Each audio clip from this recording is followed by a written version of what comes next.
Hi friends, എല്ലാവർക്കും എൻ്റെ മകരവിളക്ക് ആശംസകൾ. ഹാപ്പി മകരസംക്രാന്തി. മകരവിളക്ക് സ്പെഷ്യൽ പായസം ഇന്ന് തയ്യാറാക്കാം. ഗന്ധസാല റൈസ് കുക്കറിൽ വേവിച്ചതും പിന്നെ ശർക്കര ഉരുക്കിയതും. ഉരുളി ചൂടാകുമ്പോൾ നെയ്യ് ചേർത്ത് ഡ്രൈ ഫ്രൂട്ട് നന്നായി ഫ്രൈ ചെയ്തെടുക്കുക. കാഷ്യൂനട്ടും കിസ്മിസുമാണ് ഞാൻ ചേർത്തത്. 2 ഗ്ലാസ് റൈസും 1/2 കിലോ വെല്ലവും ശർക്കരയാണ് ഞാൻ ചേർത്തത്. ശർക്കര ഉരുക്കി മാറ്റി വെച്ച ശേഷം ഡ്രൈ ഫ്രൂട്ട് നന്നായി ഫ്രൈ ചെയ്ത് ഗോൾഡൻ കളറായ ശേഷം മറ്റൊരു പാത്രത്തിലേക്ക് എടുത്തു വെക്കാം.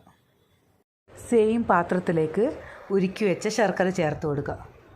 അരിച്ചു വേണം ചേർത്ത് കൊടുക്കാൻ, ചെറുങ്ങനെ കല്ലോ പൊടിയോ ഉണ്ടാവും. ശർക്കര തിളച്ച് നന്നായി കുറുകി വരുമ്പോൾ നമ്മൾ വേവിച്ച് മാറ്റി വെച്ച ഗന്ധസാല റൈസ് ഉണ്ടല്ലോ, അത് നമുക്ക് ചേർത്ത് കൊടുക്കാം.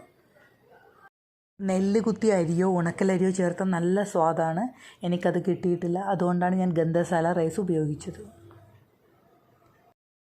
ശർക്കര പാനത്തിലേക്ക് വേവിച്ച് വെച്ച് കൊടുത്ത ഗന്ധസാല റൈസും കൂടി ചേർത്ത് നന്നായി തിളച്ച് കുറുകി വരുന്നവരെ മിക്സ് ചെയ്തുകൊണ്ടിരിക്കുക.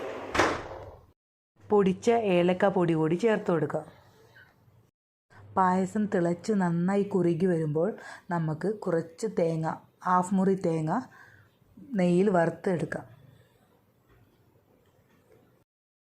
തേങ്ങാപ്പൂള് കുഞ്ഞു കുഞ്ഞു കഷ്ണങ്ങളാക്കി അരിഞ്ഞത് നെയ്യിൽ നന്നായി വറുത്ത് ഒരു ഗോൾഡൻ കളറായ ശേഷം നമുക്ക് പായസത്തിലേക്ക് ചേർത്ത് കൊടുക്കാം. പായസം ചെറിയ ഫ്ലെയിമിൽ വെച്ചാണ് കുറുക്കിയെടുക്കേണ്ടത്.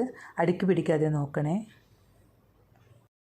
തേങ്ങ നന്നായി ഗോൾഡൻ കളറായ ശേഷം നമുക്ക് പായസത്തിലേക്ക് ചേർത്ത് കൊടുക്കാം. ഫ്രൈ ആവാൻ എടുത്ത നെയ്യ് കൂടി ഞാൻ പായസത്തിലേക്ക് ചേർത്ത് കൊടുക്കുന്നുണ്ട്. ഇന്നത്തെ സ്പെഷ്യൽ പായസം റെഡിയായി. നമ്മൾ നേരത്തെ വറുത്ത് മാറ്റി വെച്ച ഡ്രൈ ഫ്രൂട്ട് ഉണ്ടല്ലോ, കാഷ്യൂനട്ടും കിസ്മിസും, അതും കൂടി ചേർത്ത് നന്നായി ഡെക്കറേറ്റ് ചെയ്യാം. അങ്ങനെ നമ്മുടെ മകരവിളക്ക് സ്പെഷ്യൽ പായസം റെഡിയായി. എല്ലാവരും ഒന്ന് ട്രൈ ആക്കി നോക്കണേ. സിമ്പിൾ റെസിപ്പിയാണ്. ഒരു തവണ കൂടി എല്ലാവർക്കും മകരവിളക്ക് ആശംസകൾ. വീഡിയോ ഇഷ്ടമായെങ്കിൽ എല്ലാവരും അഭിപ്രായം പറയണേ. ഇതുപോലുള്ള സിമ്പിൾ റെസിപ്പിക്ക് വേണ്ടി എൻ്റെ ചാനൽ സബ്സ്ക്രൈബ് ചെയ്യണേ. ലൈക്കും കമൻറ്റും ചെയ്യണേ. സൂപ്പർ ടേസ്റ്റി പായസമാണ്. എല്ലാവരും ഒന്ന് ട്രൈ ആക്കി നോക്കണേ. സിമ്പിൾ റെസിപ്പിയാണ്. കുറച്ച് ഇൻഗ്രീഡിയൻസ് മാത്രമേ വേണ്ടൂ. പെട്ടെന്ന് തയ്യാറാക്കാനാവും. നല്ല ചൂട് പായസം. വാവ്, സൂപ്പർ ടേസ്റ്റ്.